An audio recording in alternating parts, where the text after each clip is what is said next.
Naema, can you tell me about the first Naema?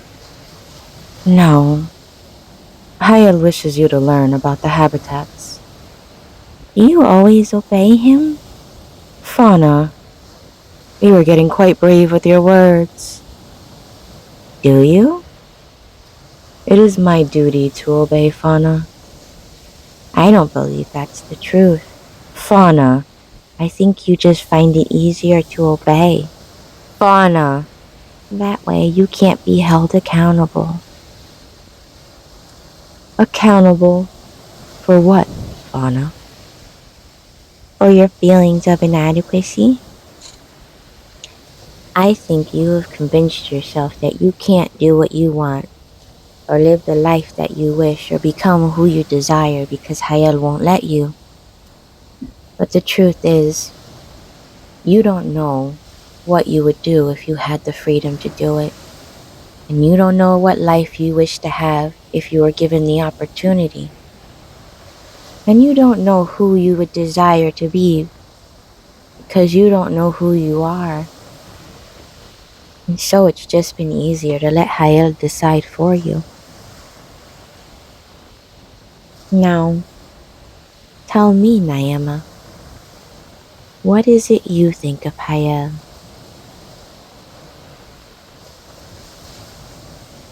I hate him. I hate him for what he did to my Naema. I hate him for how he treated her, for how he ruined something so pure. She was the most beautiful of all the creatures in Vod. Tell me about her.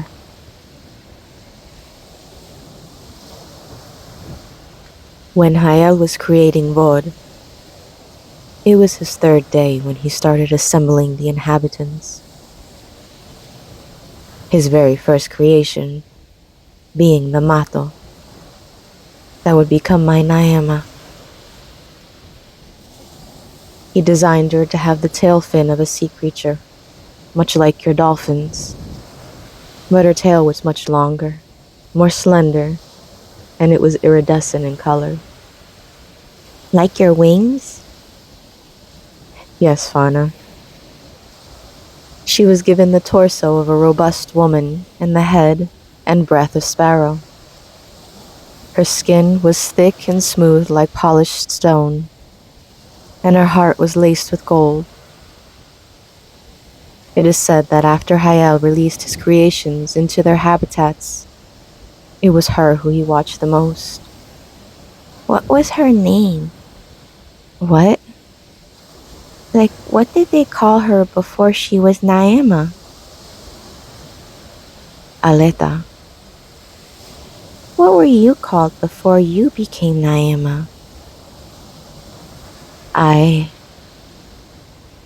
How did Aleta become Naema? I'll tell you if you promise not to interrupt again. Promise. Hayel quickly became obsessed by the idea of my Naema. He would send her gifts like jewelry made from the gems found in Coma. He made her a bow with a single arrow made from the wood of both Nate and Saish. There was an unbreakable rope made from the shedded hair of the Nuz and Fera, and an herb from Kono that could never die. And of course there was a dagger made from the hot rocks in the mountains of Gaz. His gifts were always beautifully handcrafted and made by him, but they had their setbacks. The jewels became heavier when they were worn underwater. The bow and arrow were slower under the sea. The rope shimmered in the sun, making it difficult to use in the daylight. The herb was poisonous if digested, and the dagger was so hot that it boiled the water around it. Even still, my Naema adored them all. In fact, the gifts were admired by all of the Mato. one in particular, whose name was Livor, envied my Naema, and all of the attention she was receiving. She wanted that attention. She wanted gifts to be given to her. And so she decided the only way for her to receive that attention was to have Hayel admire her. And at first it was all very innocent. She would meet Hayel at the edge of the water where he would call to my Naema. Livor would praise Hayel on how creative and talented he was, and how beautiful she thought his gifts were. But this did not even warrant a glance from him. And after many, many days of being ignored, Livor became bitter. She began stealing my Naema's jewels and tossing them into the deepest and darkest parts of the sea, where my Naema would have to swim for many days down, and then many more days back up, with the jewels heavy on her body. But this never defeated her. Instead, it made her stronger, and it made her the fastest in the sea. And before long, she could swim faster than the jewels could sink. And as her vision was rendered useless in the darkness, she also developed the sensors on her skin to be able to detect her surroundings, so she could see without her eyes. Soon, though, Livor's hatred for my Naema outweighed her desire for Hayel's attention, and she became malicious. She'd toss the gifts given to my Naema onto the beach, a place that was very dangerous for any mato. There, the heat of the sun and the salt of the land could ossify the skin of a mato. But my Naema was clever, and she saw a way around the challenge. She thought of attaching the rope to the bow and arrow that were gifted to her, and she would shoot her bow until it hooked her jewels, and then she would pull them back into the sea. And she did this often, and so her bow and arrow skills had improved. They had improved so much that even on the day when Livor decided to hold her down into the sea so that she could not rise above and shoot her arrow straight, she was strong enough to shoot that bow steady, fast, and true, through the water, and onto the land where once again she recaptured all of her jewels. These events had become quite a spectacle. All of the mato would gather to watch, and of course Hayel was always there, entranced by my Naema's cunning. That is until that day when Livor held my Naema under the sea, and whether intentionally or not, she scratched her so deeply that the sea began to turn red with blood, and panic ensued. The mato panicked because they had never before known blood, and the scent of it both excited and terrified them. They began swimming about in a frenzy, jumping in and out of the water, trying to gain a moment of both clear vision and mental clarity. My Naema, though, she remained calm. She knew that she could not change her circumstance, but she could at least control her mind, and she knew she did not need it to be as muddied as her vision. So instead, she used the sensors on her skin to make her way safely through the chaos and straight to the underground cave where she kept all her gifts.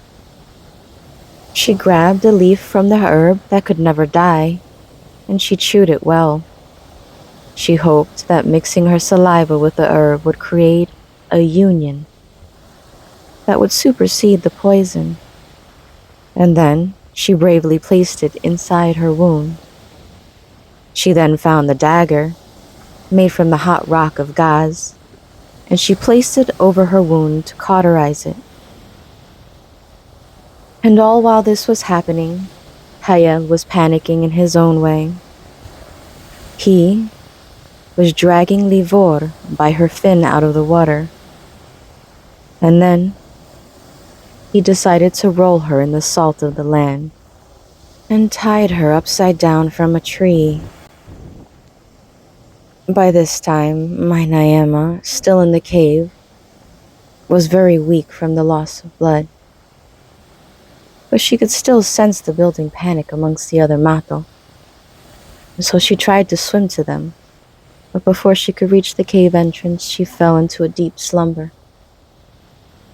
And when she awoke, the panic she felt the day before was replaced by an unsettling quiet. The sea was motionless. It was as though nothing but her existed in it. Fearing the worst, she quickly made her way to the cave entrance before looking back and noticing that her fin was completely healed, leaving nothing but a light scar. She returned her attention to the task at hand, and she decided to start looking for her sisters at the place where she had last seen them. And when she arrived, they too were there, just below the surface and looking towards the land. But grief had overcome them. The moment they saw her, relief washed over them, but it was gone as quick as it came, and once again grief claimed them. The one named Realeta told my Naema how much joy it brought them to see her well and alive, but the joy was difficult to express when there was a tragedy just above the sea. My Naema turned to look, but she could not understand what she was looking for. Nothing seemed to have changed, until she noticed one tree that looked to have grown a rather large limb. Look closer at the tree farthest from the water. The one that looks as though it has grown a new limb. My Naema looked, and she looked closer. She brought her head above the water and saw that the limb had hair.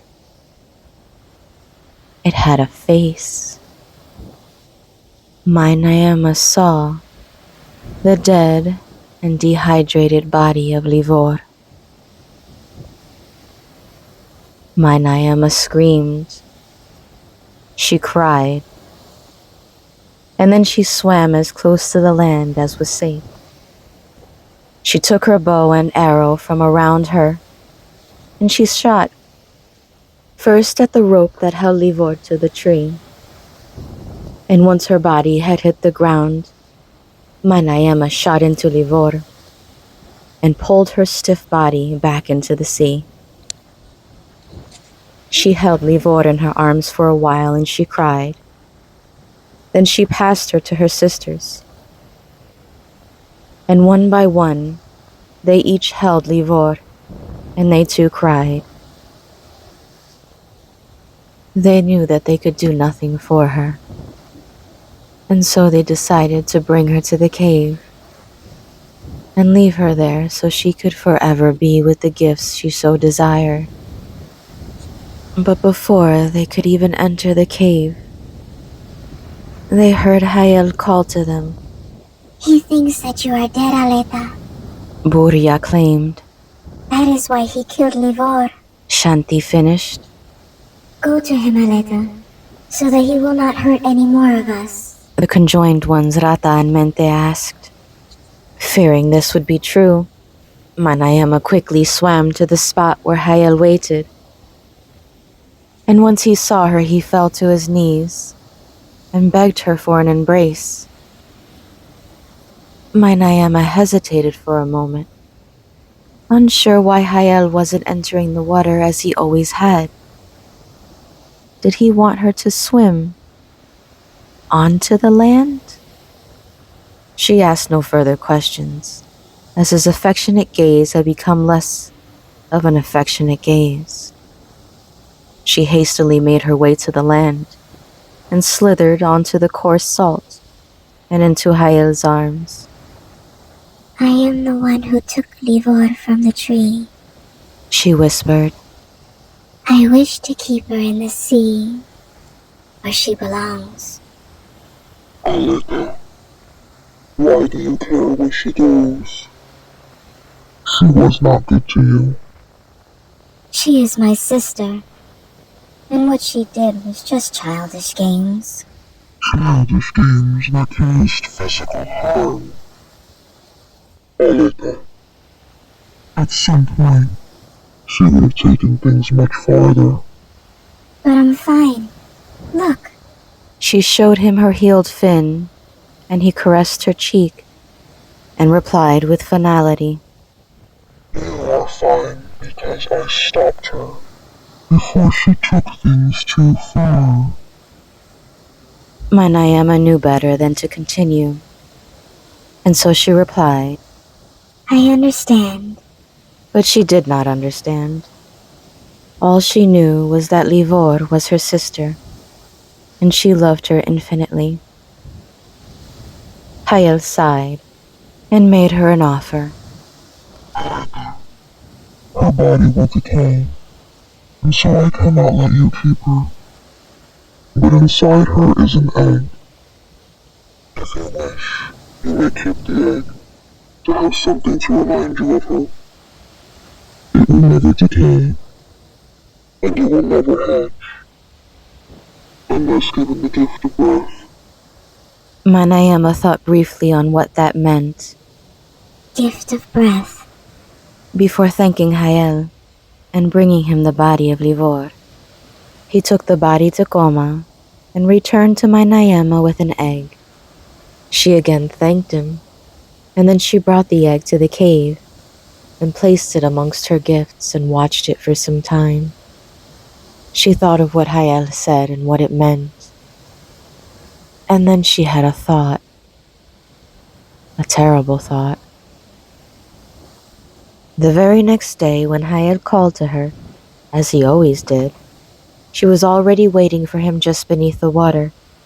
She swam to him this time without fear, right up to the land, and she proposed to him her idea.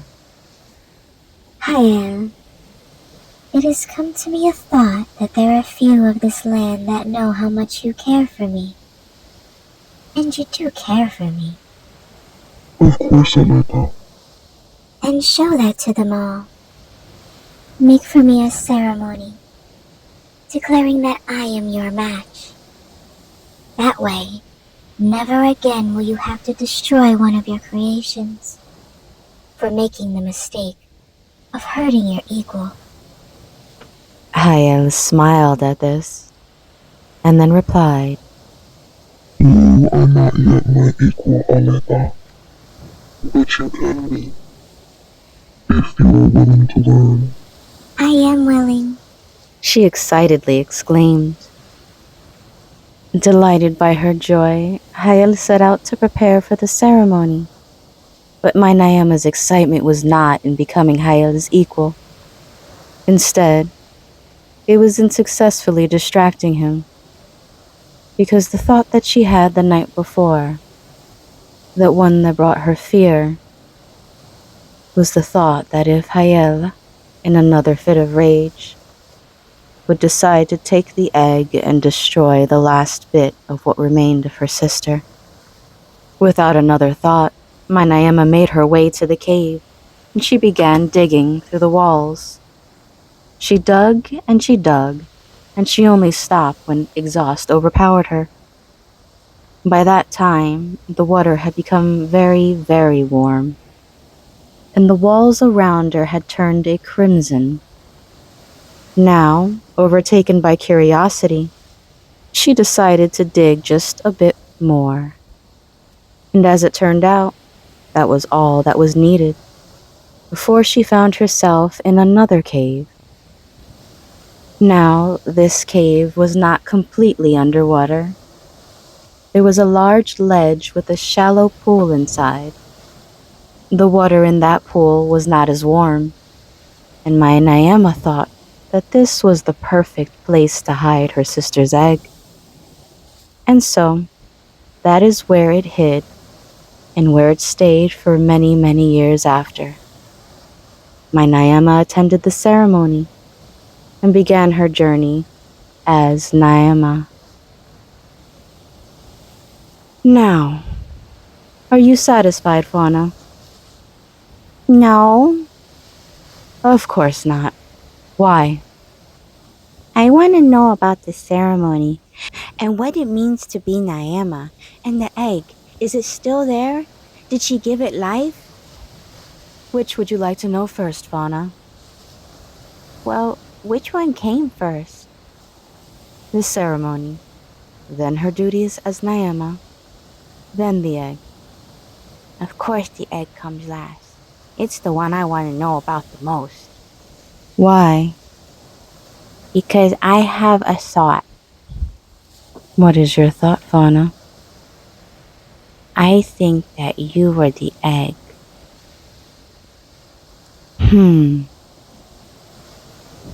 Good night, Fauna. Sweet dreams.